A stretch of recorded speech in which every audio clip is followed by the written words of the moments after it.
Ken. I'm a gonna kite to Ken. Feeling of a week. The latest by Bono and U2? No.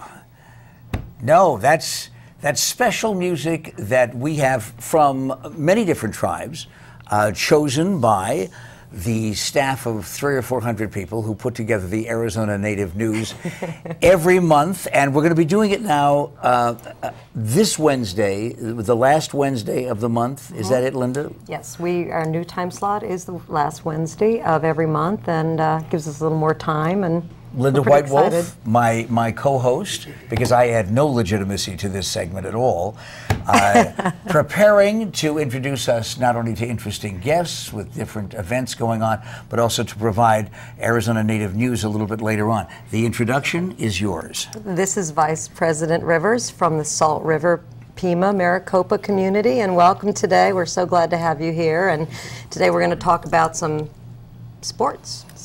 Well, we just had Nabi on. We were just talking about Nabi, enormously successful basketball tournament, exciting res ball, and now baseball coming up. Tell us about the event. Well, the event has been hosted by SORA in partnership with the Arizona Diamondbacks since 1998, and it began with the Diamondbacks wanting to get more involved with the Native American communities with youth baseball. So they asked for a partnership and a host, and Salt River was interested, and again, looking out for those kinds of things. We accepted it, and since 1998, we've been the host team. In 1998, we started out with 12 teams, and we're up to last year 36 teams. So wow, from where? All over Arizona, all of the Indian communities all over Arizona, and it's just growing into a spectacular event, and we're really proud of it. In fact, I think, Linda, we've got pictures of some of the kids playing baseball. Right here. And all ages, I'm assuming, from the looks of the kids? The league ages, I think it's 9 to 12 is the ages that the participants are. Kind of regular Little League ages. Regular Little League ages, and again, both female and male participate. In fact, some of the better players that I've get to see are the female players. You're pleased with that, I'm sure. I'm very, very pleased with that, because girls just rule at sports, and the Diamondbacks are the only major league baseball team that is doing this kind of sponsorship and mentorship with Indian tribes. And now the tournament's a 4-day tournament, and then on August 6th is when the actual finals. They're playing there at Banquin Ballpark. And yeah, and that's one of the neat things about this tournament, is that the Diamondbacks have sent player representatives to do clinics, but on the Saturday the teams get to go and participate in the baseball game at the Bob, and they get to parade their flags and be introduced, and so it's an event that coincides and goes into actually being able to see a professional baseball game at the end of the tournament and being introduced, and that's so neat for the kids and the coaches. You know, Leonard, I was thinking prior to your visit with us, my grandson is 8 years old, and like so many kids that age, he's saying, okay, now what is there to do?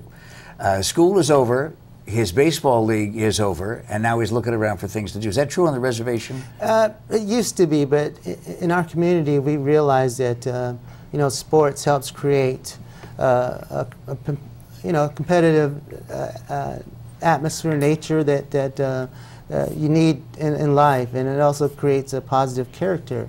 So we're trying to involve more kids in sports activities. So we've formed T-ball leagues, we formed little leagues, softball leagues for the girls and the boys, and then we have a senior league that's actually in our community now. And so those go through all through the summer, including basketball and other forms of activity that they can take part in.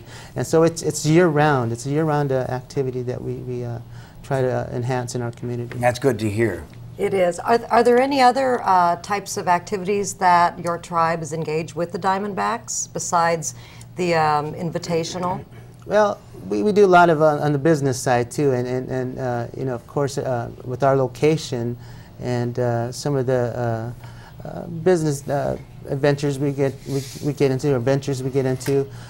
Some of the sports teams we participate with in partnership with our Suns and the Cardinals and the Diamondbacks. So we get to have clinics and different events where our community members can take part in and enjoy the activities that are presented. So it's an ongoing effort and relationship that we form with the professional sports teams in Arizona. And what a day it's going to be when a Native American baseball star comes out, hopefully from Arizona. To tell you the truth, there may have been one since Jim Thorpe, but I can't remember. Have you had people in the major leagues that are tribal?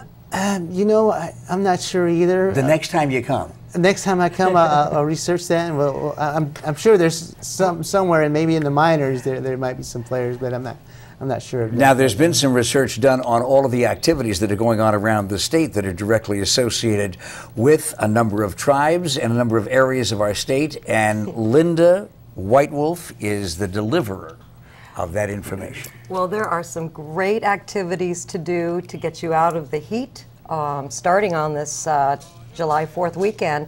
And those would be, well, let's start with Head 'em Up and Move 'em Out to Window Rock for the 4th of July celebration on June 30th through July 4th. That's Professional Rodeo Cowboys Association, PRCA. Rodeo, carnival, traditional Navajo song and dance, concerts, arts and crafts, sales and fireworks. And contact the Navajo Nation Fair Office or visit their website at navajonationparks.org.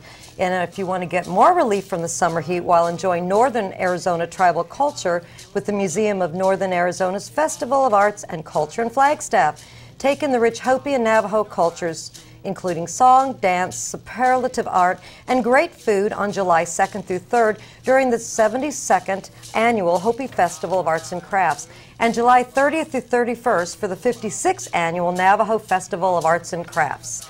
Last, experience downtown Prescott while supporting your local Native American artists at the Prescott Indian Art Market. At the Charlotte Hall Museum is the happening place to be on July 9th and 10th. And for one of Arizona's biggest Native Art Fest.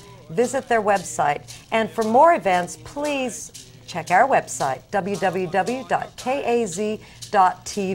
And thank you, Canyon Records, for allowing us to use your traditional music. You know, you're sounding more like Barbara Walters all the time. It's amazing. I look like her, though. Linda White Wolf, and of course, as always, we are delighted with the guests that you bring us and all of the subjects that you bring us. Remember now, it's the last Wednesday of every month for Arizona Native News. We're going to narrow it down to our part of Arizona, Phoenix, and the zoo, and how safe those animals are, coming up next.